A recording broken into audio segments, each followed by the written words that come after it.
Hello and welcome to HistoryPod. On the 28th of July 1932, bonus marches in Washington D.C. were forcibly removed by the US Army under General Douglas MacArthur.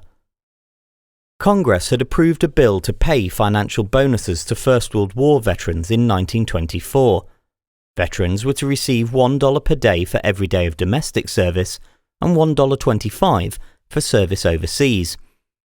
While payments of $50 or less were settled immediately, more than 3.5 million adjusted service certificates were issued at a combined cost of over $3.5 billion. The intention was to build up the payment fund over the next 20 years and pay the veterans at the end of this.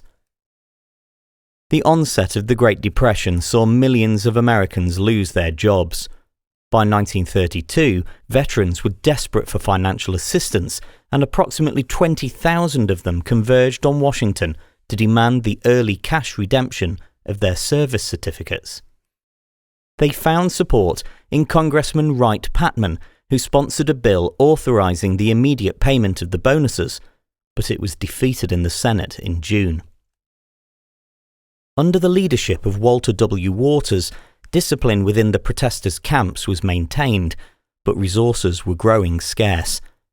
On the 28th of July, under orders from President Hoover, the police and army began to forcibly remove the demonstrators. Led by General MacArthur, troops used tear gas and bayonets to drive the veterans away. Tanks rolled through the streets, and cavalrymen charged with sabres drawn.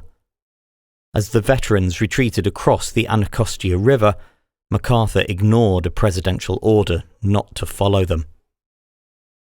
Both Hoover and MacArthur were heavily criticized by the American public for the way they dealt with the veterans, and this contributed to Franklin D. Roosevelt's landslide victory in the presidential election later that year.